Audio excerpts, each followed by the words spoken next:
Hi everyone, my name is Noreen. Welcome back to my channel. I'm excited to share highlights from a special event hosted by the Canadian Council of Multiculturalism and Cohesion on October 30th, 2024. This meaningful gathering brought together community leaders, youth, and representatives from various organizations to raise awareness about mental health. The event was held in the warm and welcoming home of Hussein Ali Sina, one of COMAC's dedicated board directors. Its goal was to inspire meaningful conversation, foster stronger community connections, and emphasize a shared commitment to well-being. COMAC is an organization that celebrates diversity and inclusion while empowering youth to take on leadership roles within their communities. Their mission includes supporting newcomers' integration, advocating for indigenous rights, and fostering a united society. With a strong focus on mental health and community well-being, COMAC is committed to addressing the challenges individuals and families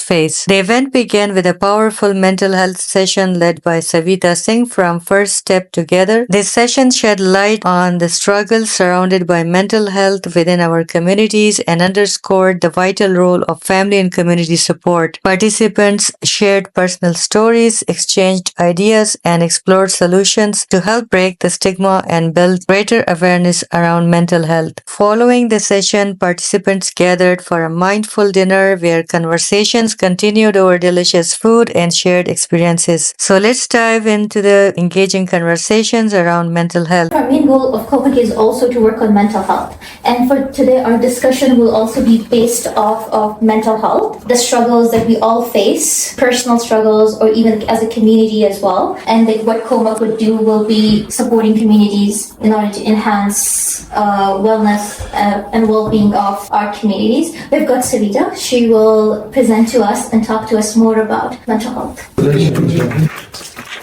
I am the founding director of this group. How did this came into being? 10 years back, me and somebody else, we were domestic violence survivor. When we were in the system, we saw a lot of gaps, biases and stereotypes, which were towards certain racialized community. And when we were accessing the services, we saw that it was not meant for us. The first goal was, of course, settlement. When we went through settlement, we were like, okay, we are done. What is the next step? Advocacy and fighting for those gaps. We started with a peer support group. So for 2 years, we were just group, volunteer group. We got our certification, we studied, and we volunteered to support others. Eventually, we registered this society. Once we registered, the things that we saw that the gaps were. So whether it was domestic violence, mental health, struggles for youth, or fighting for our culture, keeping it for us and our children. So that's all we have been working for past 3 years. So today I am going to talk about some of the things that we really engage our youth and ourselves with. So focusing on the mental health, our tagline is first step to the bigger impacts. So if you have a strong mind, you can create strong communities. क्या होता है mental health? अगर मैं आपसे पूछूं जब हम सवाल करते हैं mental health तो क्या आता है दिमाग में? Psychological well-being. Okay, negative या positive?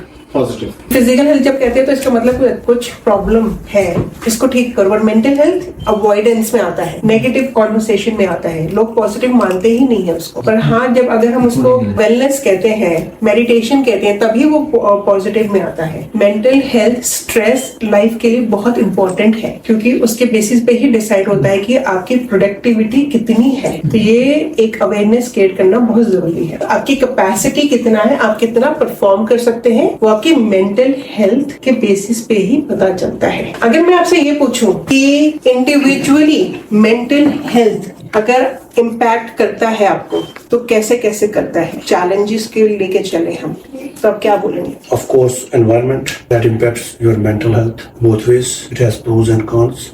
Yeah, it kills your initiative actually. It's very important that your nerves are down and you live in stress. It damages your memory. It gives a bad reflexes. It is a capacity of your mind to resolve the issues, to analyze the issues, and focus particularly on the problems. If you are mentally fit, then you can easily focus on the different problems and could solve the problem. But if you are mentally ill or not well, then of course you cannot solve the problem. Your focus will be, different directions, and you cannot solve the issues. Think of mental illness, it later on impacts your body physically. Whether it's like panic attacks, right? They can impact you physically. There's also hygiene too. When mental illness impacts you way too hard in the head, it impacts you with your hygiene, your routine, your life, everything. Family पे impact कैसे आता है? तो पहले अगर हम individually बात करें तो आप सुबह उठेंगे नहीं, ऑफिस जाने का नहीं मन करेगा, राइट? आपका तैयार होने का मन नहीं करेगा, ठीक है? आप हर चीज को अवॉइड करेंगे, आइसोलेट होंगे, ठीक है ना? चाहे आप घर से निकले ना निकले, अगर बाहर निकलेंगे भी, you will not feel like talking to anybody. आप अपने फोन में लगे रहेंगे. That is your way of avoidance. Depend करता है कि आप फूडी हो जाते हैं या ज्यादा खाते हैं या कम खाते हैं, राइट? इट डिपेंड्स कि आपकी पर्सनैलिटी क्या है. क्लीनलीनेस, चाहे वो फिजिकल अपना हम हाइजीन की बात करें या अपने इन्वायरमेंट में आ जाते हैं. I don't want to clean my bed. Ladies की बात करें तो फिर वो अपने इन्वायरमेंट में नहीं क्लीन, वो फैमिली तक है. Next is how it impacts our family. इसमें ये रियलाइजेशन है कि पहले हम आइडेंटिफाई नहीं कर सकते कि वाकई में हर एक बंदे के साथ मेंटल हेल्थ प्रॉब्लम होते हैं. Exactly. इस तरह कोई इंसान नहीं जिसका मेंटल हेल्थ का कोई प्रॉब्लम ना हो, लेकिन उसकी रिकॉग्नाइज करना इट्स सब चैलेंज. जैसे हमारे कल्चर में हम ये है कि अगर आपको किसी को ये कह दिया कि यार मेरा तो दिमागी तौर पर क्योंकि यार पागल है आप, तो फिर उस स्टिग्मा की वजह से लोग बताते नहीं है, क्योंकि फिर भी लोग कहेंगे यार दिमागी तौर पर ठीक नहीं है, इसको छोड़ दिया, ये तो वैसे पागल बंदा है, यार उसका ज़हनी तौर पर कोई मसला है, और हम स्टिग्मेटाइज कर रहे हैं अपनी कम्युनिटी में. When we look at culture, most South Asian cultures, even most of Asia, right? When we look at these cultures, they don't like accepting the fact that mental illness is a thing. When we go back in time, even in ancient times, they use shock therapy. Even now they use shock therapy because they think, oh, it'll get rid of mental illness. When in fact it does not. They've used things like shaking chairs to shake mental illnesses out of people. That in fact does not work. Mental illness is not curable. It's only curable by fucking it out with people or stuff not. And culture does not like to accept that. Culture does not want to accept that. They think it's shameful, and then it affects you even more. And we all have kids, right? I'm going to assume that everybody has kids. Yes. अगर वो आके वो कहता है कि I'm stressed because of studies, मुझसे नहीं हो रहा है, what would be your reaction? Will you take it as stress या फिर आप कहोगे आलसी, पढ़ाई नहीं हो रही तुमसे? What is your reaction? देखो ये जो चीजें है ना, ये डिफरेंट सिनेरियो है. Okay. अगर आप इसको कैनेडियन एटमॉस्फेयर में देखेंगे तो हम उसको स्पेस देते हैं अपने बच्चों को. लेकिन जिस जगह से हम आए हैं, अगर उस जगह पे आप ये पॉइंट आप उठाएंगे तो you don't have the power, right? This is the same thing she said. Culture. हम सब, मैं अपनी बात बताऊं, हम हैं पश्तून. हम या तो इस्लाम के खोल में दबे हुए हैं या कल्चर के खोल में दबे हुए हैं, और या ट्रेडिशंस और जो हमारी एनवायरनमेंट. अब इसका तब पता चलता है कि अब जब बंदा जाता है, वो सिविलाइज्ड हो जाता है, वो ग्रूम अप कर देता है, and he studied something like that. ये सारी चीजें वेरिएट होता है according to geographical location, according to customs. अगर हम इधर बैठे हैं और इसकी बात करते हैं तो वी एक्सेप्ट दिस. तरह अब सीना साहब ने कहा stigmatization in our culture is always there. तो अगर हम उधर, अगर for example we have been through this all system, right? तो अगर हम इसी तरह लोगों को कहते हैं तो वहां पर तो आपको सीधा सीधा कुफर के विद पे लग जाता है. ठीक है, आपको वेस्टर्न एजेंट कहा जाता है, वहां पर एक्सेप्टेंस नहीं है. मेंटल हेल्थ की प्रॉब्लम कंपैरेटिवली यहाँ ज्यादा है. देखिए यहाँ पे एक तो फाइनेंशियल इश्यूज है, एम्प्लॉयमेंट के इश्यूज है, कल्चर शॉक्स है, आपकी सोशलाइजेशन की इश्यूज आ रही है. बैक कंट्री पे आपके पास फैमिली सपोर्ट होता है, उस कल्चर में आप मतलब ये कि आपका ग्रो अप वही हुआ है. यहाँ पे अगर आप देखें, मैं खुद जिस डिपार्टमेंट में काम करता हूँ, 95% जिन क्लाइंट्स हम कॉल करते हैं उनके पास मेंटल हेल्थ इश्यूज होते हैं. रीजन ये है कि हम यहाँ पर फाइनेंस को एक प्रॉब्लम समझते हैं, हम वहाँ पर फाइनेंस को प्रॉब्लम नहीं समझते. अब वहाँ पर जितने प्रॉब्लम्स हैं हम उसको एक्सप्लेन नहीं कर सकते. कि फॉर एग्जांपल यहाँ पर अगर रेप का केस हो जाता है तो चिल्ला के लोगों को कहता है. अगर वहां पर होता है 10,000 साल भी उसके साथ गुजारे ना, वो नहीं कहेगा, क्योंकि वो मुआशरती बैरियर जो है ना, उन्होंने हमें बहुत टाइट रखा. आज हम यहाँ बैठे इसके बारे में बात कर रहे हैं. वी नो कि यहाँ पे हम बात कर सकते हैं, यहाँ पे मेंटल हेल्थ है, ऐसा नहीं कि वहाँ नहीं है. फैमिली वैल्यूज का जो डिक्लाइन है ना, it's a decline of family institution. It's very important factor specially while living in the West. कि ओके, अगर आप other than the Asian cultures को देखें तो आउट ऑफ वेडलॉक का बच्चे का पैदा होना, जो पार्टनरशिप्स है वो इलेजिटिमेट है या किसी और तरह, लेकिन जो एशियन फैमिलीज हैं या रिलीजियस और मुस्लिम्स फैमिलीज हैं उनमें भी एक इवन स्पाउसेस में देखा है कि they set apart the lack of communications आती है, फिर बच्चों के साथ जो है कम्युनिकेशन गैप आता है, तो स्पाउसेस में भी और उनकी अपनी जनरेशन के साथ भी फिर मॉरल और रिलीजियस और सोशल वैल्यू जो फैक्टर्स हैं वो मेरे नजदीक उसके बाद आते हैं। वेदर भी फैक्टर है, जिस तरह विंटर भी आ रहा है, हर बंदा स्ट्रेस में है तो क्या होगा, क्या है? क्योंकि government has given that option, right, उनके पास होता है और इसी वजह से वो कैनेडियन बनने की कोशिश करते हैं। एंड देन आपने जो बात रखी थी कि they want to become Canadian, they want to westernise, that is an option. Back home ये ऑप्शन नहीं होता हमारे पास। अगर वो घर निकलने की कोशिश करेंगे तो क्या होगा, जो बाहर जिसके पास जाएंगे वो उल्टा 2 हाथ लगा के घर भेज देता है। करते हैं कब तक, जब तक वो एडल्ट्स नहीं हो जाते। स्टिल देन वहाँ पर जो स्टिग्मा है ना जी, वो बहुत है कि लोग क्या कहेंगे। एग्जैक्टली, वही बात उसकी है। वजह से जो आपके इश्यूज होते हैं वो आप उसको सरफेस नहीं कर सकते, एक्सप्रेस नहीं कर सकते। एग्जैक्टली, एडल्ट्स होने का वेट करते हैं। जहाँ एडल्ट्स होते हैं वहां निकल के आता है पावर, वहां निकल के आता है स्ट्रेस। के बाद वो कोशिश करते हैं कि हम चेंज करें अपने आप को, अब वो दैट इज टू लेट। तब तक उनकी शादी हो जाती है, रिस्पॉन्सिबिलिटीज आती है और फिर वो कुछ नहीं कर पाते हैं। और उसमें एक एडल्ट बनने के बाद एक दूसरा सिनेरियो डेवलप हो जाता है कि या वो सुपीरियरिटी कॉम्प्लेक्स का शिकार होते हैं या इंफीरियरिटी कॉम्प्लेक्स हो जाते हैं, depending on where you are in the boat. Exactly, अब वो उनका जो मेंटल हेल्थ और स्ट्रेस कैसे निकल के आता है। आप बैक होम 40 ईयर 50 ईयर को देख लें और यहाँ के 40 ईयर 50 ईयर को देख लें, you will see the difference.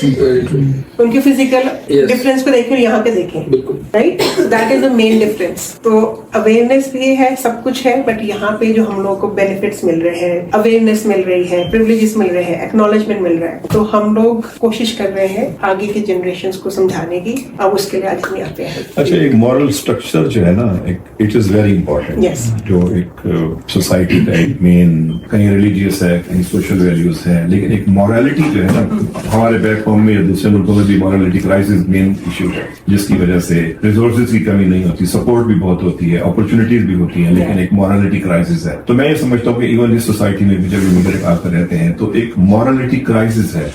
मसलन कोई एक यहाँ का जो एक सोशल सेटअप जो है वो औलाद को ये नहीं कहता कि पेरेंट्स की रिस्पेक्ट करो, वहाँ ज्यादा ओवर एम्फसाइज है बैक होम में। इसी तरह एक इंडिविजुअलिज्म जो है ना, घरों में हमने देखा है कि एक इंडिविजुअलिज्म और मटेरियलिज्म है वो इतना ओवरवेलमिंग हो चुका है कि उससे रिलेशंस ब्रेक हो जाते हैं। सेम फैमिली लेवल पे भी है, सेम ऑर्गेनाइजेशनल लेवल पे भी है, एम्प्लॉयर और वर्कर्स के दरमियान भी है, और अगर आप देखें तो सेम स्टेट लेवल पे भी है, सिटीजन्स और स्टेट के दरमियान भी ऐसे ही है। तो एक मिसट्रस्ट की एक फिजा बनती है जो कि लोगों को ना कॉर्नर कर देती है, स्ट्रेस में ले जाती है। जो वाला पॉइंट अभी आपने बोला कि बच्चों को फ्रीडम है, कुछ बोल नहीं सकते। जो लॉ यहाँ का है, we are not aware of the law. Law ये नहीं कहता कि आप उनको फ्रीडम दें या कुछ बोल नहीं सकते। प्रॉब्लम ये है कि जब हम यहाँ पे आते हैं हमको कोई लॉ नहीं सिखाता, किसी ने हमको लॉ नहीं सिखाया। एंड दिस इज समथिंग, बहुत सारे एजेंसीज इसके लिए फाइट कर रहे हैं IRCC से कि आप जब इमिग्रेंट्स को बुलाते हैं, that should be the first thing you should be teaching them. यहाँ का कानून क्या है आप उनको बताएं। उनको कानून वो कब बताते हैं, जब बहुत देर हो जाती है, जब इंटरवेंशन होने लग जाता है, बच्चे कॉन्फ्लिक्ट में कॉन्फ्लिक्ट में आते हैं, चाइल्ड एंड फैमिली सर्विसेज घर पहुंच जाते हैं, 911 की आए थे, तब वो आते हैं लॉ सिखाने के लिए। दैट उस टाइम तक बहुत देर हो चुकी होती है। बच्चे वेस्टर्न कल्चर सीख चुके होते हैं और पेरेंट्स कुछ पता ही नहीं होता, क्योंकि वो अपना बैक होम वाला पेरेंटिंग स्टाइल लेके आए होते हैं। और कानून कहता है कि हमने तो बताया था कि ये करना है, पर आपने कब बताया? ऑनलाइन अवेलेबल है, पर हम लोग कोशिश नहीं करते, हमें पता ही नहीं होता। तो एक वो दूसरा टॉपिक है, हम उसके बारे में कभी और बात करेंगे। पर यहाँ का कानून जो है बहुत सिंपल है, अगर आप उसको समझ लें और उसको अगर फॉलो करें तो वो वही है जो हम सीख के आए हैं। और उसको अगर आप फॉलो करें तो आप देखेंगे कि हमारे बच्चे ना घर छोड़ेंगे, ना कल्चर छोड़ेंगे, ना वैल्यू छोड़ेंगे, ना डिसिप्लिन सीखेंगे, वैसे के वैसे ही रहेंगे जैसे हमारे, और कैनेडियन भी रहेंगे अगर आप उसको सीख लें, आते ही सीख लें तो। क्योंकि जो आप कह रही हैं ना कि अगर हम ये सारे फैक्टर्स कर लें तो हमारे बच्चे कैनेडियन भी रहेंगे, वो अपने कल्चर को भी फॉलो करेंगे, सारे जो रिलीजन को भी फॉलो करेंगे। लेकिन सबसे बड़ी बात जो है ना, मैंने जो पहले कहा एनवायरनमेंट, सारी चीजें आपके कंट्रोल में नहीं है। देयर आर टू थिंग्स, एक तो एज ग्रुप और जेंडर्स और पीयर्स, तीन चीजें हैं। एज ग्रुप फॉर एग्जांपल हम सारे जो बैठे हैं जो इमिग्रेंट्स हैं, अब हमारे बच्चे हैं, अब हम अपने बच्चों के साथ उतना टाइम भी स्पेंड करते। अब बच्चों के डिफरेंट स्ट्रेस लेवल्स हैं, पेरेंट्स के डिफरेंट फैक्टर्स भी डिफरेंट है और स्ट्रेस लेवल्स भी डिफरेंट है। इसमें मेंटल हेल्थ के कितने इश्यूज होते हैं, क्योंकि जो मेरी असेसमेंट है या जो मैंने कहीं पढ़ा है वो ये है कि प्रॉब्लम दोनों साइड्स पर है। हमारे मेंटल इश्यूज की रीजंस डिफरेंट है, उनके मेंटल स्ट्रेस और इश्यूज इलनेस के रीजंस डिफरेंट है, लेकिन they are also badly suffering from mental illness. अगर मेरे पेरेंट्स जवाब देने के लिए नहीं है तो हम क्या करेंगे? अब ऑफ कोर्स अपने पेरेंट्स के पास जाएंगे, राइट? क्योंकि उन्हीं के पास टाइम है मेरे लिए। मुझे कोई जवाब चाहिए, मैं किसके पास जाऊंगा? पेरेंट्स के पास। घूमने जाना है, पेरेंट्स के पास, राइट? क्योंकि पेरेंट्स अगर आप देखें वो बिजी हैं। हमने बात करी चाहे फाइनेंशियल स्ट्रेस, तो वो जॉब में बिजी है या लैंग्वेज सीखने गए हैं, दो जॉब कर रहे हैं, सुबह जॉब कर रहे हैं, शाम को लैंग्वेज सीख रहे हैं। तो बच्चे यूजुअली अकेले होते हैं, तो वो एक स्ट्रेस होता है उनके पास, तो वो इम्पैक्ट करता है कि मेरे पास टाइम नहीं है, मुझे प्यार नहीं करते हैं, राइट? तो किसके पास जाएंगे? अपने फ्रेंड्स के पास ही जाएंगे। तो ऑफकोर्स वो उनकी मेंटल हेल्थ पे वो इम्पैक्ट करता है। आप देखिए जब एडल्ट स्ट्रेस आउट होते हैं तो एक सब्सटेंस अब्यूज बहुत इजी सोल्यूशन होता है, चाहे वो ड्रग हो चाहे वो अल्कोहल हो। तो बच्चों से क्या एक्सपेक्ट कर सकते हैं? आजकल तो इजीली अवेलेबल है, राइट? तो जब एडल्ट्स के लिए एक इजी ऑनगोइंग थिंग है कि आप जाके उससे अपना स्ट्रेस रिलीज कर सकते हैं, तो बच्चे क्यों नहीं जाएंगे उसके पास? हमारे जो बच्चे हैं बेसिकली वो मेरा ख्याल में बहुत ज्यादा स्ट्रेस, मेरे पर्सनल एक्सपीरियंस ये है कि हम उनको एक तरफ खींचते हैं और सोसाइटी में जो रहते हैं मेरे ख्याल में मोस्ट ऑफ द टाइम उसको दूसरी तरफ खींचते हैं। Yes. तो वो बेचारे बेसिकली इस तरह हैं कि उनको वहाँ ज्यादा टाइम है, उन्होंने यहाँ रहना है बेसिकली। तो ये एक मैं खुद समझता हूँ कि ये आज यहाँ के जो बच्चे हैं हमारी फैमिलीज के, वो बहुत ज्यादा स्ट्रेस इस लिहाज से। हम लोग अपनी कम्युनिटी में बहुत कंफर्टेबल होते हैं। अगर मैं आपसे बोलूं अगर आपको 4 लोगों के बीच में बैठना हो तो आप अपनी कम्युनिटी प्रेफर करेंगे, राइट? मेरे को भी अपनी कम्युनिटी प्रेफर होती है। पर जब मैं ये सोसाइटी बना रही थी तो हमारा एम था मल्टीकल्चरिज्म। वाई? क्योंकि मैंने कहा मैंने एक चीज देखी थी, मल्टीकल्चरिज्म का गैप बहुत है। अगर मुझे अपने बेटे के लिए कोई एक ग्रुप बनाना है तो मैं ऐसा ग्रुप बनाऊंगी जिसमें अलग अलग एथनिसिटी के लोग हों, क्योंकि कल को वही कैलगरी नजर आ रहा है, राइट? बच्चे स्कूल में जाते हैं तो वहाँ पे अलग अलग कम्युनिटी के लोग होते हैं, राइट? अलग अलग बच्चे होते हैं। बिल्कुल। अब आप ये देखिए कि अगर उनको वहाँ रहना है, आपको अपना स्कूल टाइम याद करें। हम लोग एक ही कंट्री से हैं, एक ही कम्युनिटी के थे, फिर भी हमको ऐसा होता था ना, मेरे को अच्छा दिखना है, I am the cool kid, मेरे को सबसे स्मार्ट बनना है, सबसे चौड़ा होना है, एक वो फीलिंग होती थी। अब सोचिए उस बच्चे को भी आज वही फीलिंग लेके जानी है, बट 10 अलग एथनिसिटी बच्चे होने चाहिए। इसमें सविता मैं एक सजेशन, हमारा डिस्कशन लंबी होती जा रही है। एक्चुअली जिस तरह मुराद भाई ने पॉइंट आउट कर लिया, हमारे आइडेंटिटी क्राइसिस बन रही है। हम न कैनेडियन बन रहे हैं, अपने कल्चर को भी हम बुला रहे हैं। Yes. तो हम अभी आई एम नॉट श्योर कि इधर वी आर कैनेडियन, इधर वी आर पाकिस्तानीज और एशियन। तो अब आइडेंटिटी क्राइसिस आ रही है, जिसकी वजह से बच्चे जो है वो उस कल्चर, कैनेडियन कल्चर में भी फिट नहीं हो रहे और अपना कल्चर जो है उससे भी हो जा रहे। फॉर एग्जाम्पल हमारे बहुत सारे दोस्त हैं, वो पश्तून है लेकिन उनके घरों में बच्चे जो पश्तून नहीं बोल सकते। ये एक प्रॉब्लम आ रही है, ठीक है? तो अब हमारे लिए एक प्रॉब्लम होती है, इन बच्चों के लिए वो कल्चरल आइडेंटिटी की इश्यूज आ जाते हैं और स्ट्रेस लेवल बढ़ता जा रहा है। मैं अपनी बेटी की बात कर रहा हूँ, मतलब स्कूल में थे बिगिनिंग में, मैंने खुद से पूछा कि बहुत सारे लड़के मैं देखता हूँ कि उसको बहुत ठंड लग रही है, but they don't wear the jacket. उन्हें हैंग क्या होता है? तो मैंने उनसे पूछा क्या वजह है? उन्होंने कहा था कि ये basically to fit in, exactly, otherwise they will shivering but they will not wear it. Exactly. उसका बच्चा होता है, उसका प्राइवेसी फैक्टर है। इवन अगर वो कॉलेज या यूनिवर्सिटी में कोर्सेज ले रहा है, कितने क्रेडिट ले रहा है, या पार्ट टाइम में कितनी इनकम ले रहा है, या उसके फ्रेंड सर्कल क्या है, अजीब सा एक कल्चर इवॉल्व हो रहा है यहाँ पर कि कोई भी अपना जो है ना प्राइवेसी शेयर करने को तैयार नहीं है। और आपने लॉ की बात कही और आजम साहब ने उससे इख्तलाफ भी किया थोड़ा सा, और मैं भी इसमें एग्री करता हूँ कि ये लॉ जो है ना ओवर एम्फसाइज करता है जो प्राइवेसी फैक्टर्स पर। ये एक बहुत बड़ा प्रॉब्लम है। कम्युनिकेशंस, ओपननेस नहीं हो पाती, कम्युनिकेशन नहीं हो पाता, जिसकी वजह से हर फैमिली मेंबर्स या कम्युनिटी मेंबर्स जो है वो मेंटल स्ट्रेस में चला जाता है। But I wanted to talk about generational trauma that can affect both sides. So not just the parent, but also the child as well. Because growing up, some people experience their lives earlier on like differently. Like there was like poverty and there's not enough money and people didn't even have clothes to wear back then. And that's just sad. But sometimes some parents might carry that generational trauma with them them, and they might end up inflicting it onto their own kid, which ends up with their kid being like, oh, my parents don't care about me, my parents this, when their parents themselves are also struggling with mental illness, but they don't even know about it. हम अपना stress बच्चों पे नहीं करते Yeah. basically Yes. these are the stressors Yes. these are all different kind of Exactly. stressors Yeah. which ultimately leads to mental Exactly.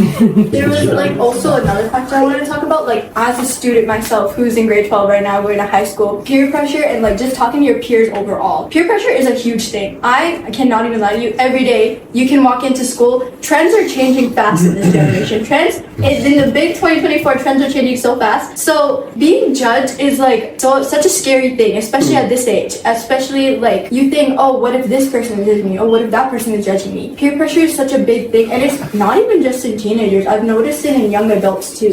I've noticed in young adults that think, oh, I don't have this kind of degree, or oh, I don't have this kind of education as this person might have it, and they feel judged by that. Exactly. When in case it's not really like that. I think this is the same thing. You know, we say, "Log kya kahenge?" हाँ. I also think that Canada is also a land of broken lives. It is. Broken relations. Hopelessness में आप देख रहे हैं कि broken relation financial factor से ज्यादा stronger है. तो ये जो broken living है ना, like dead man walking, ये एक बहुत बड़ा फैक्टर है. और उसकी वजह क्या है? उसकी वजह ये है कि जो एक सोसाइटी का स्ट्रक्चर ऐसा है, या हम उसको अडॉप्ट इस तरीके से करते हैं कि हम ब्रेक हो जाते हैं, और वो हमें ना सिर्फ मेंटल स्ट्रेस आता है बल्कि सुइसाइडल थॉट्स भी आते हैं. and it happens a और lot. फिर ड्रग की तरफ चले जाते हैं, और ड्रग की तरफ जाना अल्टीमेटली वो सुइसाइड ही है एक तरह से. प्रॉब्लम हमारी ये है कि जब हम बड़े हो रहे थे, एंड आई एम श्योर आपने भी ये डायलॉग सुने होंगे हमारे मूवीज के, मर्द को दर्द नहीं होता, हम रो नहीं सकते, राइट? मर्द का बच्चा बनो. एग्जैक्टली. ऐसे ही डायलॉग्स हमारे लिए भी होते थे, फीमेल्स के लिए भी होते हैं कि काम करते रहो, एक्सप्रेस करने की जरूरत नहीं है, चाहे कितना ही स्ट्रेस हो, सुबह उठ के काम करने ही करने हैं, राइट? तो हमारे फीमेल्स के लिए भी ऐसे बहुत सारे डायलॉग्स होते हैं. खाना तैयार करना है, बच्चे को स्कूल भेजना है, हस्बैंड को ये करना है, आपको करना ही करना है. तो इसके बीच में मेंटल हेल्थ आपको पता भी नहीं होता कि है, पर आप उसको डिस्प्ले नहीं कर सकते. मैंने बताया कि आपको मैं एक ट्रॉमा से गुजरी थी. जब मेरे पास काउंसलर बैठते थे एंड वो मुझसे पूछते थे, do you have any problem, मैं उसको कहती थी नो, एंड आई हैड. मैं उसको जीरो कहती थी. वो मुझे कहते थे, डू यू नीड हेल्प, मैं जीरो कहती थी. सिर्फ इस तरह से कि मुझे यहाँ का सिस्टम नहीं पता था. आई वाज स्केर्ड कि मेरा बच्चा मेरे से ले लिया जाएगा, राइट? या फिर मुझे रिपोर्ट कर देंगे, क्योंकि हमें सिस्टम नहीं पता होता था, राइट? या फिर कल को अगर मैंने जॉब करी, क्योंकि ये ना स्टूपिड बातें हमको बताई जाती है, मेरे फाइल में तो नहीं नजर आ जाएगा, मैं काम नहीं कर पाऊंगी. Very true. तो होता क्या है, आपको अगर हेल्प अवेलेबल भी है, आप तैयार भी हो, आपका जो हीलिंग प्रोसेस होता है कभी शुरू भी नहीं होता है, अगर शुरू होता है तो कभी खत्म ही नहीं होता. और यहाँ पे बहुत free of cost mental health support available है. Exactly. 211 पे आप कॉल कर ले, जो भी सपोर्ट आपको चाहिए, काउंसलिंग सपोर्ट अवेलेबल है. गवर्नमेंट के हेल्पलाइंस है, 24/7 होते हैं, और जिस तरह हम अपने क्लाइंट्स को रेफर करते हैं उसको बता देते हैं कि ये फ्री ऑफ कॉस्ट है, आप ले ले. लेकिन मेरे ख्याल में हम बहुत कम उसको अप्रोच करते हैं. इवन दो लाजमी तो नहीं है कि हम कहेंगे कि मुझे मेरे बस, हालांकि जब आप उसके साथ डिस्कशन करते हैं तो बहुत सारे इश्यूज निकल आते हैं. Exactly. और आप नहीं, मैं ठीक हूँ, लेकिन जब आप डिस्कशन में चले जाते हैं तो फिर मैंने जब उनको कॉल किया तो पहले मैंने कहा नहीं, जब मैं उसके साथ मैंने कहा मैं ओवर थिंकिंग कर रहा हूँ, उसने कहा ये तो मेंटल हेल्थ का प्रॉब्लम है. आप इतना ओवर थिंकिंग कर रहे हैं तो ये प्रॉब्लम होता है. हम लोग उस लेवल के एक्सपर्ट नहीं बन सकते, हम लोग काउंसलर्स नहीं बन सकते, बिकॉज उसके लिए प्रॉपर पढ़ाई करनी पड़ती है. बट एटलीस्ट हम सारे के सारे पीयर सपोर्ट वर्कर्स बन सकते हैं. इतना कर सकते हैं कि कल को अगर आप और मैं बैठे हैं, पर मैं आपसे बात कर रही हूँ और मुझे लगता है कि कुछ नहीं करना, हम एक दूसरे की बात सुन सकते हैं, एक दूसरे को सपोर्ट कर सकते हैं. हमें सिस्टम में जाने की जरूरत नहीं, हमें कहीं और जाने की जरूरत नहीं, हमें एक दूसरे को सपोर्ट कर सकते हैं. अगर आपका बच्चा मेरे साथ बैठा हुआ है, अगर मेरे से बात कर रहा है, तो मैं इसको इतना सपोर्ट कर सकती हूँ कि मेरे भरोसा करे. कई बार होता है कि बच्चे अपने पेरेंट्स से बात नहीं करते. नोटिस ही नहीं किया जाता. जब इतनी ज्यादा चीज बढ़ जाती है लोग फिर महसूस करना शुरू कर देते हैं. जब किसी को कोई इफेक्ट हो रहा होता है तब वो नोटिस करते हैं. तो मेरे ख्याल में सबसे पहले शेयरिंग करना चाहिए. अगर एक बंदा है, लोगों से अपनी जो कोई भी उसको इशू आ रहा है जिसपे वो ट्रस्ट करता है, पहली बात तो उसका किसी पे ट्रस्ट होगा तो बात शेयर करेगा. उसको शेयर करना चाहिए. फिर उसकी अच्छी कंपनी है, उसका अच्छा एनवायरमेंट है, एसोसिएशन लोगों के साथ अच्छी है, तो फिर भी उसका स्ट्रेस लेवल कम होगा, वो शेयर करेगा. शेयर करने से मेंटल इलनेस कम होती है. तीसरी चीज सबसे बड़ी ये है कि बंदे का कनेक्शन कैसा है घर वालों के साथ और बाहर लोगों के साथ. फिर ये होता है कि हमारी जो जिंदगी क्लास में गुजरी होती है। सम टाइम अगर बड़ा बंदा है तो अपने स्ट्रेस साथ लेके चल रहा होता है, कुछ ना कुछ उसको माजी में कुछ हो चुका हुआ होता है ना, वो बैगेज उसके कंधों पे होता है, वो फील नहीं कर रहा होता। तो हमारे दोस्त जो होते हैं उनको अगर कुछ चीज फील हो तो अच्छे तरीके से सिक्योरिटी वाइज आप कह रहे हैं कॉन्फिडेंशियल तरीके से उसको बताना चाहिए। शेयर करने से इसको या बताने से ही इसको कम कर सकते हैं, वरना ये नजर ना आने वाली ऐसी चीज है जब वो फैक्ट होता है तो बंदा तो फिर बताता है यार इसको कोई इशू है, मेंटल इशू है। इसमें कम्युनिटी, जिस तरह आज सारे कम्युनिटी माशाल्लाह सारे कम्युनिटी लीडर बैठे हुए हैं, ये सारे हम साहब आप जानते हैं, पीसी प्रेसिडेंट थे, काजी साहब, जमशेद साहब, मुराद भाई, आसिम भाई, ये सारे जब हम नाम लेते हैं यहाँ से शाह सवाल से लेकर फैसल भाई, ताहिर भाई और डॉक्टर साहब अख्तर खान, ये सारे कम्युनिटी लीडर्स हैं। तो हमने इसलिए ये हमारा रोल बनता है कि हम इस पे आगे कैसे डिस्कशन करें, और ये इतना इंशाल्लाह हम कोशिश करेंगे इस पे एक लॉन्ग सेशन रखेंगे और इसमें ज्यादा पार्टिसिपेंट्स को बुलाएंगे। और लेकिन आज अच्छा हुआ, कभी कभार हमारी इस तरह गैदरिंग होती है लेकिन इस तरह डिस्कशन नहीं होती, तो हमने आज डिनर से ये फायदा उठा लिया और खाने से कि यार देखिए इसके बारे में कुछ बात भी कर लेंगे। पेरेंट्स को बच्चों को टाइम देना, give your children time, otherwise someone else will give them a time, and that's the most dangerous. क्योंकि अगर आप क्योंकि बाप या माँ उसकी जगह कोई नहीं ले सकता, तो मेन चीज ये मुश्किल है सबके लिए, लेकिन इंशाल्लाह सबका बहुत शुक्रिया जैसे हुआ, और आपका स्पेशली बहुत शुक्रिया, आपने बहुत और भी सबको बहुत ज्यादा करेंगे इसको इंगेज रखकर सबको। Happy Diwali.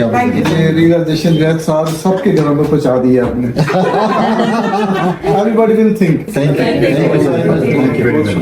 you. If you are inspired by this initiative and want to learn more about community development and engagement in Calgary, don't forget to like this video, share it with your friends, and subscribe to my channel. Together, let's celebrate diversity and build connections.